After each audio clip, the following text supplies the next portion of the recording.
السلام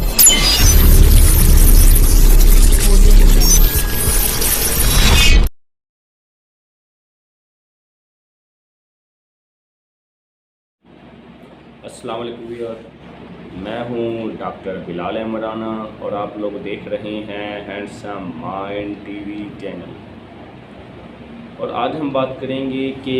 ماہ رمضان کے روزوں کے حوالے سے اس مستند روایات اور حدیث کا ریفرنس دے کے کہ 9 اور 10 محرم کا روزہ رکھنا کس طرح سے ثابت ہے اور کن حالات میں تمام کے تمام حکم آئے تھے اور ان روزوں کی فضیلت کیا ہے۔ ایک بات تو یاد رکھیں کہ ہمیں جو سیکھنے کا موقع ملتا ہے واقعات سے، تاریخ سے، وہ یہ ہے کہ قربانیاں کیسے دی گئی اور ان قربانیوں کو یاد کے طور پر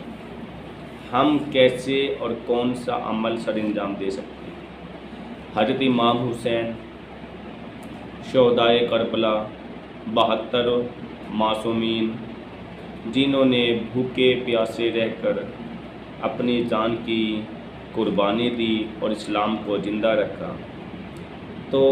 اس سارے واقعے میں 2 اہم باتیں جو سیکھنے کی ہیں۔ ایک تو یہ کہ کسی بھی حالت میں نماز نہ چھوڑنا،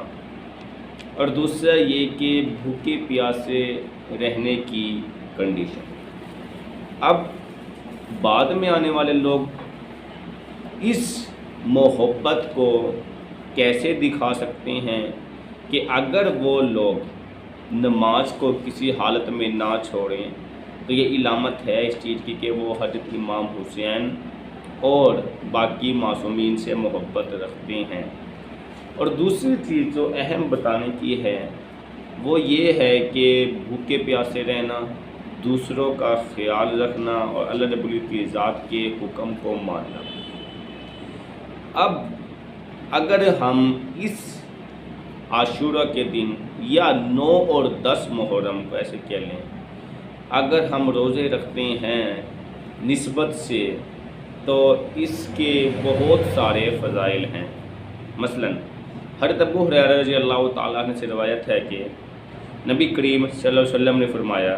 رمضان کے بعد سب سے افضل روزہ جو ہے وہ محرم یعنی عاشورہ کے دن کا ہے، جسے صحیح مسلم میں والیوم نمبر 3 میں 2755 حدیث میں حوالہ بیان کیا گیا ہے۔ بالکل اسی طرح سے حضرت عبداللہ بن عباس رضی اللہ تعالیٰ عنہ سے روایت ہے کہ جب نبی پاک محمد مصطفیٰ صلی اللہ علیہ وسلم مدینہ تشریف لائے تو دیکھا کہ یہودی لوگ عاشورہ کے دن یعنی 10 محرم کا روزہ رکھتے ہیں۔ جب لوگوں نے پوچھا تو پھر بتایا گیا کہ جو یہودی لوگ 10 محرم کا روزہ رکھتے ہیں اس دن ہی فرعون پر غلبہ حاصل ہوا تھا، اور یہودی یعنی جو حضرت موسیٰ کے پیروکار ہیں، تو حضرت موسیٰ نے فرعون پر جو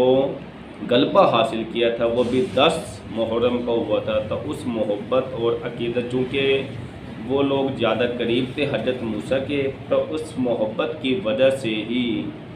وہ 10 محرم کا روزہ رکھتے ہیں۔ تو نبی کریم حضرت محمد مصطفیٰ صلی اللہ علیہ وسلم کی ذات نے فرمایا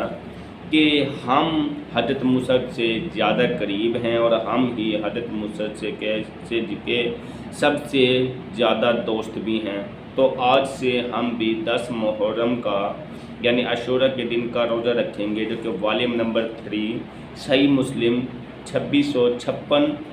حدیث میں وارد ہوا ہے۔ بالکل اسی طرح سے حضرت عبداللہ بن عباس رضی اللہ تعالی عنہ سے روایت ہے کہ جب کچھ لوگوں نے سوال کیا نبی پاک محمد مصطفیٰ صلی اللہ علیہ وسلم کی ذات سے کہ یہود و نصارہ اس دن کی تعظیم کرتے ہیں اور 10 محرم کا روزہ رکھتے ہیں، تو اس طرح تو ہمیں نسبت ہو سکتی ہے ان لوگوں سے۔ تو نبی پاک محمد مصطفیٰ صلی اللہ علیہ وسلم کی ذات نے فرمایا کہ ٹھیک ہے، اگلے سال سے ہم 9 محرم کا روزہ رکھیں گے اور اگلے سال سے 9 محرم کا روزہ رکھیں گے اور اگلے سال نبی پاک محمد مصطفیٰ صلی اللہ علیہ وسلم کی ذات اس دنیا سے پردہ فرما گئے، جسے صحیح مسلم والیوم نمبر 3 2666 حدیث میں وارد ہوا ہے، جہاں سے یہ بات ثابت ہوتی ہے کہ اس سے پہلے 10 محرم کا روزہ اور اس کے بعد 9 محرم کا روزے کا کہنا یہ علامت اس چیز کی طرف ہے کہ اگر ہم 2 روزے اکٹھے رکھتے ہیں 9 اور 10 محرم کو، تو اس طرح سے ہماری نسبت بھی ختم ہو جائے گی اور ہمارے روزے کا ثواب بھی ڈبل ہو جائے گا۔ اسی لیے جو اکابرین کے نزدیک ہے وہ 2 روزے بیان کیے گئے ہیں۔ ہاں، اس میں ایک جو مصلحت ہے وہ یہ ہے کہ جو 9 اور 10 کا نہ رکھ سکتا ہو تب وہ کوشش کریں کہ 10 اور 11 محرم کا روزہ رکھ لیں، تو اس سے بھی ایک ان کے ساتھ مماثلت ختم ہو جائے گی اور دوسرا ان کا جو روزوں کا ثواب ہے وہ بھی ڈبل ہو جائے گا۔ اور اس کے ساتھ ساتھ کچھ لوگوں کے نزدیک یہ ہے کہ ایک روزہ رکھنے سے گناہ ملتا ہے، یہ ہوتا ہے، وہ ہوتے، اس طرح کی باتیں۔ تو بھئی ایک روزہ اگر آپ نسبت سے نہیں رکھ رہے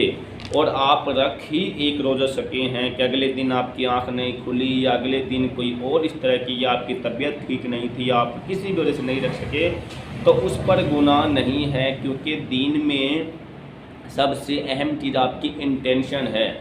اگر آپ کی توجہ یا آپ کی نیت میں بدگمانی ہو تو گناہ اس چیز کا ہوا کرتے ہیں۔ ہاں، البتہ افضل یہی ہے کہ آپ 2 روزے رکھیں، یا 9 اور 10 محرم کا یا پھر 10 اور 11 محرم کا۔ بالکل اسی طرح سے ایک اور حدیث ہے ابو قتادہ الانصاری رضی اللہ تعالیٰ عنہ سے کہ یہ گزرے ہوئے سال کے گناہوں کا کفارہ ہے، یعنی ہم ایسے کہہ سکتے ہیں کہ نبی وسلم کی ذات نے فرمایا کہ یہ پچھلے پورے 1 سال کے گناہوں کا کفارہ ہے، جسے صحیح مسلم میں والیوم نمبر 3 میں 2747 آیت کے حوالے سے بیان کیا گیا ہے۔ تو اہم بات جو بتانے کی ہے وہ یہ ہے کہ اگر ہم لوگ روزہ رکھتے ہیں تو فرمان مصطفیٰ ہے کہ جس نے حسین سے محبت کی اس نے مجھ سے محبت کی، اور جس نے حسین کے لیے بغض رکھا وہ اس نے مجھ سے بغض رکھا۔ یہ مستدرک 4/156 4830 حدیث میں ہے کہ حضرت امام حسین سے محبت کے تقاضے نبی وسلم کی ذات سے محبت کی طرف ملاتے ہیں۔ اس کا مطلب یہ ہے کہ جس کو حضرت امام حسین کی ذات سے محبت ہے تو وہ حضرت امام حسین کے طور طریقے پر عمل کرنے سے عمل کرتا ہے اور اس کے مطابق زندگی گزارتا ہے، اور وہ 2 اہم طریقے میں نے بتایا کہ ایک نماز کا پڑھنا اور دوسرا روزوں کا رکھنا ہے۔ مجھے امید ہے کہ آج کی اس ویڈیو سے آپ بہت کچھ سیکھ چکے ہوں گے کہ ماہ رمضان جو یہ محرم کے روزے ہیں، تو رمضان کے بعد جو اصل روزے ہیں جس کا دوسرے نمبر پہ فضیلت بتائی گئی ہے تو وہ محرم کے روزے ہی بتائے گئے ہیں۔ دعا ہے کہ اللہ رب العزت کی ذات ہم سب کو عمل کی توفیق دے، اور اگر یہ باتیں آپ کو اچھی لگی ہے تو اپنے دوستوں میں شیئر کریں، اور اگر یہ ویڈیو آپ کو اچھی لگی ہے تو آپ لوگ ہمارے چینل کو لائک کریں، سبسکرائب کریں، بیل آئیکن کو دبائیں تاکہ بر وقت آپ لوگوں تک ہمارے تمام ویڈیو موصول ہو۔ اس کے ساتھ اپنا خیال رکھیے گا، اجازت دیجیے گا، اللہ حافظ۔